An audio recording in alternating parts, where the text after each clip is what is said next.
Ја слушате програмата Низ Светото Писмо.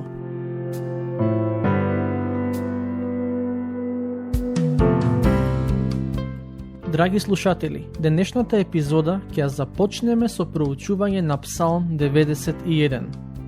Во претходната, при проучувањето на Псалм 90, навлеговме во нов дел од книгата Псалми, оној кој ја рефлектира пораката на книгата Броеви од Петокнижието. Псалм 90 е всушност единствената Мојсеева песна во книгата Псалми. Псалм 91 е месијански псалм кој покрај другото зборува за заштитата и сигурноста која верниците ја имаат во Господ.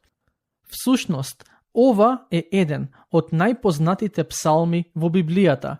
Низ вековите, душите на многу верници биле благословени од зборовите на оваа песна. Интересно е тоа што Псалм 91 е еден од текстовите кои сатаната му ги цитираше на Господ Исус кога го искушуваше во пустината. Ке почнеме со читање, стихови 1 и 2. Кој живее под закрилата на Севишниот, тој престојува во домот на небесниот Бог и ќе му рече на Господ: Ти си мој застапник, ти си моје пребивалиште, Бог мој, и на тебе ќе се надевам. Колку интересен опис на начинот на кој Бог ја благословува верата на оние кои на него се надеваат. Во одредени аспекти, овој псалм ме потсеќа на Псалм број 1, каде читаме за благословениот човек. Овие благослови за кои авторот пишува ни се достапни и нам денес. И ќе ви кажам искрено дека понекогаш ги искусувам на своја кожа, но мојот проблем е во тоа што некогаш, поради мојата непослушност, се оддалечувам од блиското заедништво со Бог и овие благослови ми изгледаат далечни. Стихови 3 до 6. Зашто тој ќе те избави од стапицата на ловецот и од чумата погубна. Со плеките своји ќе те осени и под крилјата негови ќе бидеш во сигурност. Неговата верност е штит и одбрана. Нема да се уплашиш од ноќен страв, ни од стрела што лета дење, ниту од чумата што пустоши во темнина, од зараза што опустошува напладне. Ова е навистина прекрасно ветување, кое им е дадено на оние кои се надеваат на Бог. Ако ви е потребно избавување, сигурност, штит и одбрана, тоа можете да го најдете кај Бог преку вера. Стихови 7 и 8. Покрај тебе ќе паднат 1000 и 10.000 десно од тебе, но до тебе нема да се приближат, само ќе гледаш со очите своји и ќе ја гледаш казната на нечестивите. Сликата која псалмистот ја представува преку овие стихови е поврзана со бојно поле. Авторот вели дека оние кои се надеваат на Бог нема да страдаат од рацете на непријателите и грешниците, туку напротив, ќе видат како Бог го покажува својот праведен суд врз таквите луѓе. Во својот коментар на книгата Псалми, доктор Гейбелайн вели: најпрво од се да помислиме на Христос. Во него немаше грев и последиците од гревот врз него немаа никаква власт.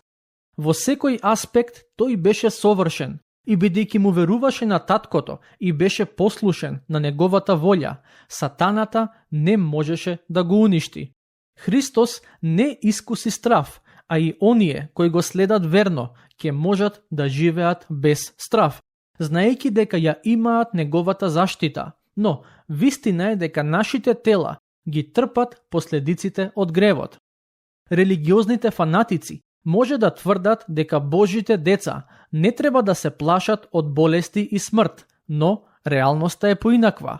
Сепак, во се верникот може да има совршен мир, знаејќи дека Бог нема да дозволи ништо да го одвои од неговата љубов. Стихови 9 до 12. Зашто Господ ти е за солниште, надеж моја, Севишниот го избра за свое прибежиште. Зло нема да ти се случи и неволја нема да се приближи до шаторот твој. затоа што ќе им заповеда на ангелите своји за тебе, да те чуваат на сите патишта твои. Ќе те понесат на раце, да не ја сопнеш од камен ногата своја. Ова се дел од зборовите кои сатаната му ги цитираше на Господ Исус во пустината. Но, ако ги споредите овој текст и тоа што сатаната му го кажа на Господ Исус, ќе забележите дека сатаната всушност изостави важен дел од цитатот. Тој не ги изговори зборовите, да те чуваат на сите патишта твои.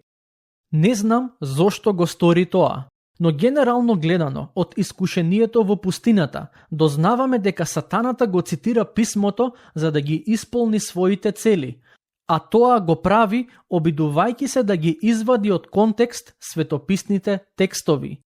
Стих 14. Бидејќи се надеваше во мене и ќе го избавам и ќе го заштитам, зашто го позна името мое. Бог го воскресна својот син Исус Христос, затоа што синот се надеваше на таткото и дојде да го прослави неговото име. Смртта не можеше да го задржи Исус Христос во гробот, затоа што таткото го избави и заштити од нејзините канџи. Ова е навистина неверојатен псалм, кој пророчки представува важни аспекти од животот и службата на Господ Исус. Сега доаѓаме до Псалм 92, за кој во некои преводи стои наслов «Песна за саботниот ден». Станува збор за песна во која исто така и му се дава слава и чест на Бог, а всушност токму тоа беше поентата на саботниот ден како ден за одмор.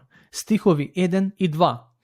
Добро е да се слави Господ и да му се пее на името Твое Севишен, да се возвестува наутро милоста Твоја и секоја ноќ Твојата верност.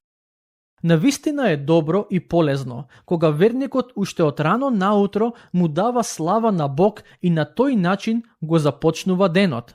Ќе бидам искрен и ќе ви кажам дека утрото секогаш го започнувам со благодарност кон Бог, но има вечери кога заборавам да му благодарам.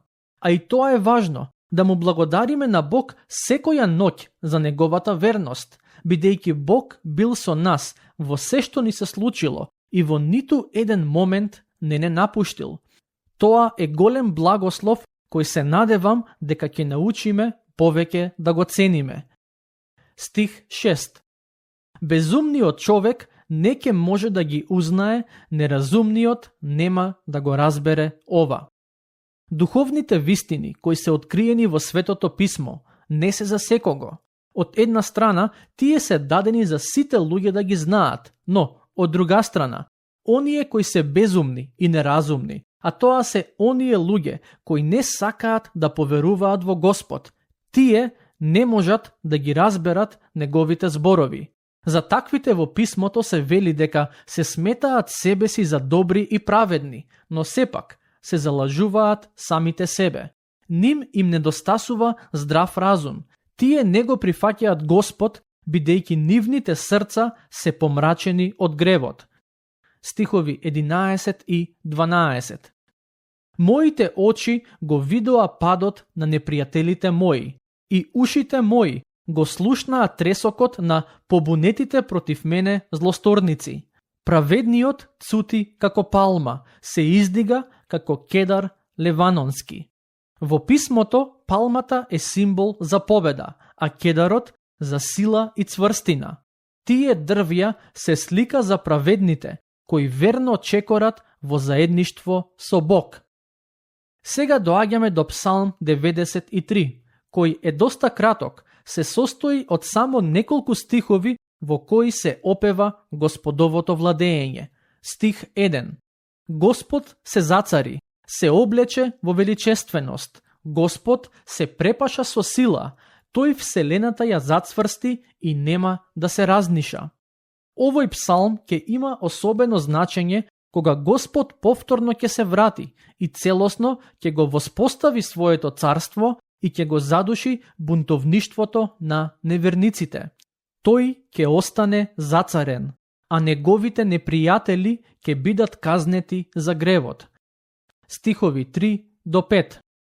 Ги издигнаа реките Господи, ги издигнаа реките гласовите своји, но од бучењето на многуте води, од големината на морските бранови, почудесен е Господ во висините своји. Сведоштвата Твои се многу вистинити, на Твојот дом Господи му припаѓа светост за вечни времиња. Сега доаѓаме до Псалм 94.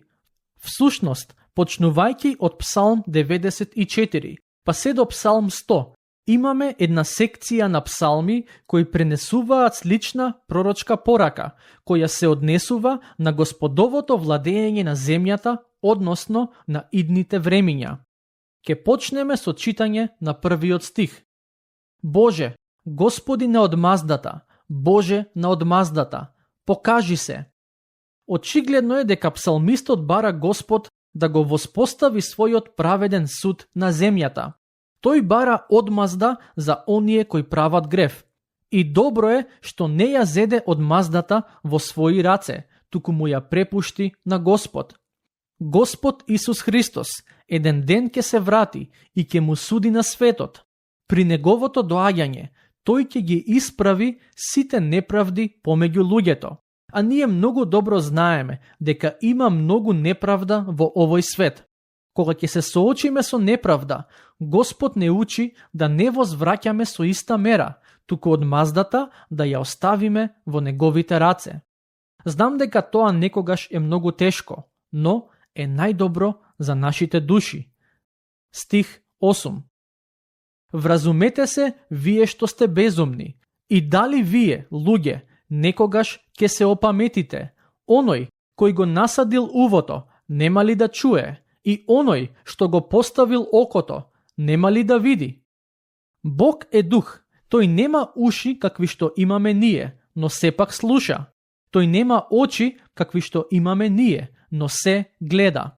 За жал, некои грешници мислат дека можат да прават беззаконија без никој да ги дознае, но Бог гледа, слуша и знае се. Еден ден сите ќе застанат пред Него. На оние кои не поверувале во Христос, ќе им се суди за нивните гревови и таквите сигурно ќе бидат виновни за вечна казна. Од друга страна, на оние кои поверувале во Христос, нема да им се суди, бидејќи Христос врз себе го зеде судот наместо нив. Забележете што вели псалмистот во стих 18. Кога помислив дека ногата ми се поколеба, Твојата милост, Господи, ми помогна. Давид вели, за малку ќе паднев, но Бог ми помогна и тоа не се случи. Сега доаѓаме до Псалм 95, во кој имаме духовна химна за слава на Господ. Стих 1. Дојдете да му пееме на Господ и да воскликнеме кон карпата на нашето спасение. Потоа, во Псалм 96 сме охрабрени да му пееме на Господ нова песна. Тој повик е даден кон целата земја, односно кон сите луѓе на планетата Земја. Стих 1 вели: Запејте му на Господ нова песна, запеј му на Господ цела земјо. За каква нова песна станува збор во овие стихови? Лично сметам дека станува збор за песната која сите верници ќе му ја пеат на Бог еден ден во вечноста. Во книгата Откровение ни се вели дека пред Бог ќе застанат луѓе од сите народи и племиња и ќе го слават. Покрај другото, јас верувам дека ќе му пееме на Бог и псалми, но ќе имаме и нови песни со кои ќе го славиме и ќе му благодариме за неговите дела. Стихови 4 и 5. Зашто велик е Господ и достоен за пофалба, страшен е тој над сите богови, бидејќи сите богови на незнабожците се идоли, а Господ ги создаде небесата. Господ е навистина достоен за пофалба поради сите негови дела, почнувајќи од создавањето на небото и земјата, па се до спасението кое ни го обезбеди преку неговото дело на крстот на Голгота. Стих 7. Воздајте му на Господ, племиња народни, воздајте му на Господ слава и чест. Ќе го прочитаме и првиот стих од Псалм 98, во кој сме повикани да го славиме Господ за неговите чудесни дела. Таму се вели: запејте му на Господ нова песна, зашто создаде чудесни работи. Неговата десница му помогна и неговата света мишка. Кои се чудесните дела кои Бог ги има направено во вашиот живот? Застанете за момент и размислете за нив. Сигурно ги има многу, а најголемото дело кое Бог може и сака да го направи за вас е да ви даде вечен живот.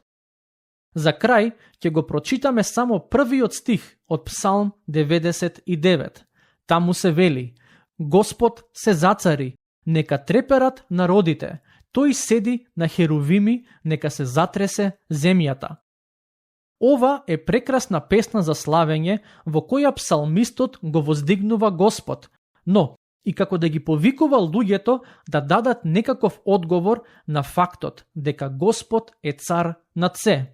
Славењето е добра духовна практика која секој искрен христијанин треба да ја негува, особено затоа што еден ден кога верните ќе бидат на небото, тие ќе го слават Бог.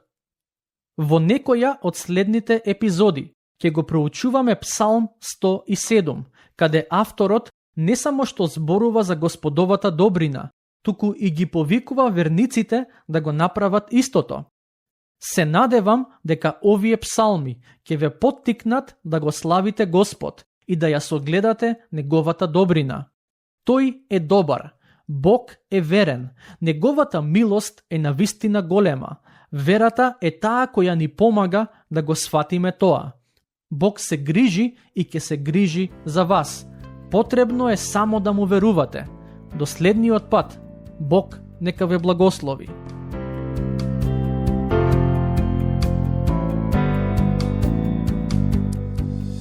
Слушнавте епизода од програмата Низ Светото Писмо.